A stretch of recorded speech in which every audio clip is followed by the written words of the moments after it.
लेकिन राजी महाराज जी जब यहाँ से दिल्ली पहुंचते हैं तो मुकुंददास जी का मन माया में नहीं लगता। अपनी पत्नी को कहते हैं कि हे मेरी पत्नी, मेरा राजी महाराज जी के बिना दिल नहीं लगता, मैं उनके चरणों में जाना चाहता हूँ, अगर तुम भी मेरे साथ चल सको तो तुम भी मेरे साथ चलो। तो उनकी पत्नी ने कहा कि तुमने शादी, अगर तुम्हें बाबा ही बनना था तो शादी क्यों करी तुमने? तुम्हें अगर घर ही छोड़ना तो शादी मत करते। तो मेरे बस के धक्के खड़ा कर। तो आप मुकुंददास जी महाराज जी अपनी धर्म पत्नी को अपनी सारी जायदाद सौंप करके श्री प्राणनाथ जी महाराज जी के चरणों में दिल्ली पहुंचा और आखिर तक श्री प्राणनाथ जी महाराज जी के चरणों में जाते हैं और अपने घर वापस नहीं आते, क्योंकि इन्होंने सूरत में मुकुंददास जी महाराज जी ने तारतम दिया था। ये भी आप श्री प्राणनाथ जी महाराज जब यहाँ दिल्ली में सैयद की हवेली में ठहरे हुए हैं, ये भी राजी महाराज जी के चरणों में सेवा में हाजिर हो जाते हैं और इनकी आत्मा यहाँ जाग जाती है। और रामचंद्र भाई मेरते का सुंदर साथ यहाँ आता है, यहाँ राजी महाराज जी के चरणों में दिल्ली में आकर के मिला है और कुछ दिन यहाँ रह करके फिर अपने घर में विश्राम करते हैं और बहुत भी सुंदर साथ हैं, श्री जी के चरणों में आते हैं, सेवा करते हैं और फिर अपने घर चले जाते हैं। आकर के घर चले गए हैं, लेकिन राजी महाराज जी को अपने नहीं छोड़ते हैं, हमेशा राजी महाराज जी के चरणों में अपना ध्यान रखते हैं। और कुछ मुनकर भी हो गए, तारतम तो ले लिया, लेकिन जब देखा कि ये औरंगजेब बादशाह को पैगाम देना चाहते हैं तो राजी महाराज जी ने छोड़ तारतम ले गए सुंदर साथ। मुनकर कहते हैं बेईमान, कि जो ना इधर के रहे ना उधर के रहे, छोड़ दे राजी महाराज। तो ये तो जिसकी निस्बत है, जिसका संबंध है वही चलता है। ये जरूरी नहीं होता कि तारतम लेके सभी परम धाम पहुंच जाएंगे। जिनका विश्वास पक्का है राजी महाराज जी, जो एक बार राजी महाराज से जुड़ गया, छोड़ना नहीं है राजी महाराज जी। अगर आपने परमात्मा को ही छोड़ दिया फिर आपका सहारा कौन बनेगा? इसलिए कुछ लोग मुनकर भी हो जाते हैं, लेकिन वो निजानंद संप्रदाय में ऐसे लोग नहीं बैठ सकते, वे परमात्मा को प्राप्त नहीं कर सकते हैं। हमेशा जब परमधाम में जाएंगे तो उनका मुख नीचा होगा, कोई भी उनसे बात नहीं करेगा। और कुछ दिन सुंदर साथ कौन आते हैं? ये गोवर्धन भाई। गोवर्धन भाई को कहाँ भेजा था? जसवंत राय के पास, अटक के पास। अटक में जाकर के वो जसवंत राय राजा के पास भेजा था। पर गोवर्धन भाई जाते हैं, राजा को बहुत समझाते हैं, वाणी चर्चा समझाते हैं, लेकिन इस काबिल नहीं जाता, क्योंकि मांस मदिरा पीना वाला राजा था। जो जिसका आदमी का खान पान ही गलत है, वो परमात्मा की भक्ति कहाँ कर सकता है? इस प्रकार से ही गोवर्धन भाई वहां से वापस आकर के दिल्ली पहुंच जाते हैं और लाल दरवाजे आकर के श्री जी के बारे की बात पूछते हैं और गंगा राम की दुकान के पास आकर के बैठ जाते हैं। कहा आप श्री प्राणनाथ जी महाराज जी का दिया हुआ तारतम ज्ञान गंगा राम जी को दुकान पे समझाते हैं, और जब दुकान पे समझाते हैं तो दुकान पे मंत्र दे देते हैं उसको। ये गंगा राम जी को वही तारतम मिल गया है। और एक आशा जीत वकील होते हैं, उनको भी आप ये गोवर्धन भाई परमधाम की बात समझाते हैं, उसने भी वही तारतम लिया है। एक नैन सुख है, महाजन है, ये भी सुंदर साथ बनते हैं, इनको भी परमधाम की थोड़ी सी चर्चा ये गोवर्धन भाई सुनाते हैं। उन्होंने अपने दिल में लिया, बड़ा विचार करते हैं। तब आप गोवर्धन भाई उर्दू बाजार में घूम रहे थे तो गरीबदास मिल जाते हैं, कौन? नागरी भाई। गरीबदास जी को दूसरे गरीब जी भाई, गरीबदास जी स्वामी जी कहाँ हैं? तब गरीबदास जी गोवर्धन भाई को उर्दू बाजार में मिलते हैं।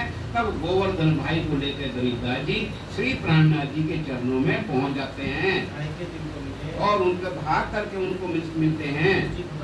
और आप श्री प्राणनाथ जी महाराज जी कहाँ ठहरे हुए हैं उनकी बात पूछते हैं। ये सुंदर साथ कहाँ रहते हैं? श्री जी कहाँ रह रहे हैं? और आप श्री जी महाराज जी कहाँ हैं? मैं अपने सुंदर साथ को लेके आ रहा हूँ। गोवर्धन भाई ने जिन जिन सुंदर साथ को तारतम दिया, देखो प्राणनाथ जी हैं साथ में, लेकिन प्राणनाथ जी ने क्या कहा है, जिसको प्रकाश हो ही सोई करे जाए, कि जिसको दूसरे को समझाने की ज्ञान आता है, दूसरे को समझा सकता है, वही तारतम्य। और बिहारी जैसे क्या कह रहे हैं, या तो तारतम्य मैं दूंगा या तुम दोगे। ये भीतर में स्वामी जी कहते हैं भैया ये तो सबको जाहिर करना है। तो गोवर्धन भाई ने जिन जिन को तारतम्य दिया था उनको लेकर के सब श्री जी के चरणों में पहुंच जाते हैं। मैं उन सुंदर साथ को लेकर के आता हूँ। आप विठल गौर की हवेली में, सैयद की हवेली में श्री प्राणनाथ जी वहाँ ठहरे हुए हैं, सैयद की हवेली में ठहरे हुए हैं। तब आप हमारे राजी महाराज जी वहीं रहते हैं। ये सारी खबर मैं राजी महाराज जी को करता हूँ। अब गोवर्धन भाई अपने घर जाते हैं और आप गरीबदास जी के साथ चलते हैं। श्री राजी महाराज जी को सारी खबर देते हैं कि गोवर्धन भाई वहाँ अटक पार से वापस आ गए हैं। एक गोवर्धन भाई वहाँ से आ गए हैं। व्रत कहते हैं, बड़ी व्रत होती है, एक होती है बड़ी व्रत, एक होती है छोटी व्रत। आप श्री प्राणनाथ जी महाराज जी व्रत क्या है, परम धाम के नक्शे के द्वारा सबको परम धाम की बातें बता रहे हैं कि परम धाम में रंग महल कहाँ है, फूल बाग, नूर बाग, अनबन दुग दुनीचा कहाँ है, जमुना जी कहाँ है, जमुना जी के ऊपर दोनों पुल हैं, इसको बोलते हैं व्रत। तो आप श्री प्राणनाथ जी महाराज जी वहाँ सैयद की हवेली में बैठ करके सर्व सुंदर साथ को परम धाम की व्रत समझा रहे थे। और उसी समय एक गोवर्धन भाई श्री प्राणनाथ जी के चरणों में पहुंच जाते हैं। बोलो श्री प्राणनाथ प्यारे की, सतगुरु महाराज की। और अपने साथ में जो सुंदर साथ को इन्होंने तारतम्य दिया था, इन्होंने उनको साथ में लेकर आए हैं। सब आकर के श्री जी महाराज जी के चरणों में प्रणाम करते हैं और अपनी सारी बीती बात बताते हैं। कैसे मैं वहाँ गया राजा के पास में और राजा ने ये मेरी बात स्वीकार नहीं की है। इस हवेली में आकर के 6 महीने रहते। आप श्री प्राणनाथ जी महाराज जी अब यहाँ सैयद की हवेली किराए पे रहते हैं और सब सुंदर साथ को उसमें रखते हैं और 6 महीने रहते हैं। और 6 महीने में आपस में ये विचार करते हैं कि इस औरंगजेब बादशाह तक अपना पैगाम कैसे पहुंचाया जावे, कि भाई ईसा अलैहिस्सलाम आ गए हैं, इमाम मेहदी भी प्रकट हो गए हैं और उन्होंने कुरान के वास्तविकताओं को जाहिर कर दिया है। अब ये बात हम औरंगजेब तक कैसे पहुंचाएं? तब वहां से आप लाल दरवाजे पहुंचते हैं। हाँ, सब सुंदर साथ को लेकर के चलते हैं। अब यहाँ विचार करते हैं कि ये शाहकुमार जो परमधाम की आत्मा जो औरंगजेब, इस तक ये पैगाम कैसे पहुंचाया जाए। इस प्रकार से कुरान के कुछ प्रश्न उतार करके एक चिट्ठी तैयार करते, एक पत्र तैयार करते हैं। उसमें 22 प्रश्न कुरान के तैयार किए जाते हैं। आप बड़े चित्त दे करके कुरान के 22 प्रश्नों का एक पत्र तैयार करते हैं। और इस पाती के लिखने में कौन कौन है? आप श्री प्राणनाथ जी और लालदास जी महाराज जी कुरान की आयतों से जो कुरान के जो मुख्य बातें हैं वो लिख कर के चिट्ठी तैयार करते हैं। 7 दिन लोग ये चिट्ठी उतारने में मेहनत करते हैं। रात दिन आप उस चिट्ठी को तैयार करते हैं और श्री राज जी महाराज जी की सेवा करते हैं। आप लालदास जी महाराज जी जो 22 प्रश्न कुरान के लिखे गए हैं उनकी एक चिट्ठी को लेकर के लाल दरवाजे पहुंच जाते हैं और वहाँ एक क्षत्रिय की हवेली ले लेते हैं और आप सब सुंदर साथ उस क्षत्रिय की हवेली में रहने लगते हैं। क्यों लेते हैं? अगर हिंदू की हवेली लेते हैं तो हिंदू कहते हैं यार कैसे हिंदू ही कुरान और अल्लाह मोहम्मद की बात करते हैं, ये कैसे हिंदू है। और अगर किसी मुसलमान की हवेली लेते हैं तो ये हिंदू होकर के कुरान भी पढ़ते हैं। सब करते हैं कि लगता है कुछ मामला गड़बड़ है, अभी हमें पुलिस ना पकड़ के ले जावे, औरंगजेब के सैनिक हमें ना पकड़ के ले जावे। इसलिए श्री प्राणनाथ जी को अपने यहाँ कोई भी ठहरने देता है। श्री प्राणनाथ जी महाराज जी हवेली बदलते रहते हैं और यहाँ क्षत्रिय की हवेली लेकर के सुंदर साथ को चर्चा सुना रहे हैं। वहाँ बैठ करके बड़ी मसलत करते हैं, आपस में सलाह मशवरा करते हैं कि जो हमारे जो कुरान के 22 प्रश्न हैं ये औरंगजेब बादशाह तक कैसे पहुँचाए जाएं। सबको विचार लेते हैं अवराज जी महाराज। अब हे सुंदर साथ जी बताओ अब हमें क्या करना है। अब एक आशा जीत वकील हैं जो औरंगजेब के दरबार में जाते थे, तो उनको ये सारी बात चिट्ठी को सुनाते हैं। ये थोड़ी सी चर्चा सुन करके श्री राज जी के चरणों में सुंदर साथ बन गया है। तब आप श्री प्राणनाथ जी महाराज जी उस आशा जीत वकील से पूछते हैं कि भाई देखो ऐसा है, हिंदू शास्त्रों में मुझे ही विजया अभिनंदन बुद्ध निष्कलंक अवतार कहा है और मुझे ही कुरान की भाषा में इमाम मेहदी करते हैं, और हम ये औरंगजेब बादशाह को जगाना चाहते हैं। अगर ये औरंगजेब बादशाह कुरान के वास्तविक अर्थों को समझ लेगा तो ये खून खराबा बंद कर देगा, कि जो हिंदुओं पर अत्याचार हो रहा है ये खत्म हो जाएगा। क्योंकि कौन अपना भला नहीं चाहता, कौन परमात्मा को पाना नहीं चाहता, कौन जन्नत नहीं, कौन स्वर्ग और जन्नत नहीं जाना चाहता, सब अपना भला चाहते हैं। लेकिन कुछ कट्टरवादी लोगों ने औरंगजेब को ऐसे बरगला दिया था, ऐसे ही पहाड़े पढ़ा दिए थे, उन्हें कट्टरवादी बन गया था। इस प्रकार से आप श्री प्राणनाथ जी महाराज जी इस आशा जीत को समझाते हैं। आशा जीत, अगर ये हमारा पत्र औरंगजेब बादशाह तक पहुंच जाए तो ये औरंगजेब बादशाह भी हमारे चरणों में आ जाएगा और ये जो खून खराबा है ये सब बंद हो जाएगा।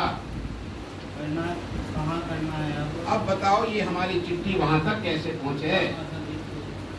तब आशा जीत को आशा जीत ने कहा कि बताओ आपके कौन कौन से कुरान के प्रश्न हैं, ये मुझे सुन करके आप बताओ।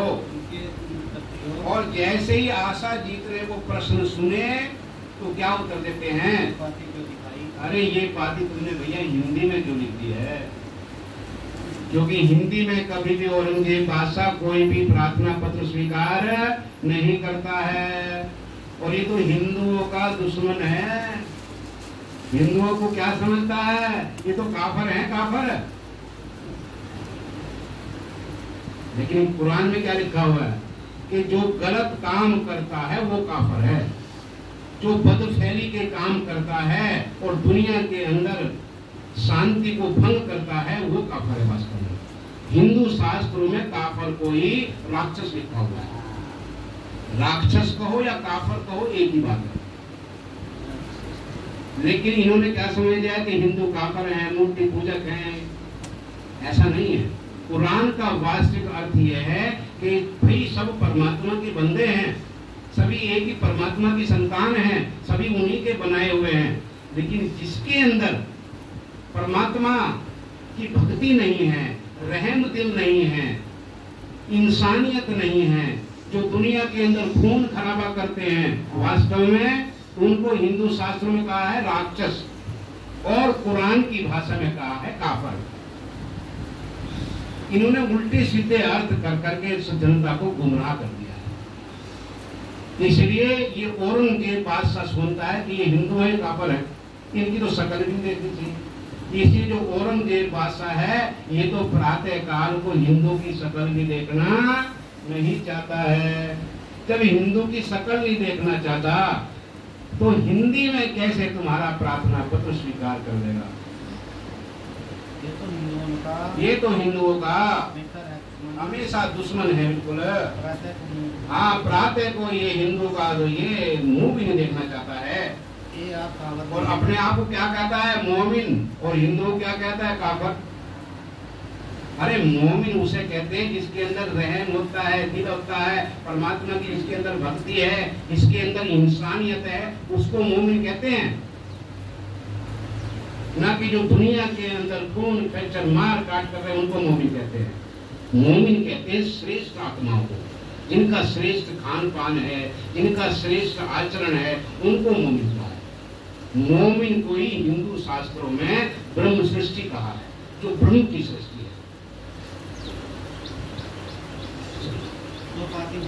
ऐसी ये जो पत्री आपने जो हिंदी भाषा में लिखी है, ये जो औरंगजेब बादशाह है आपकी चिट्ठी स्वीकार नहीं करेगा।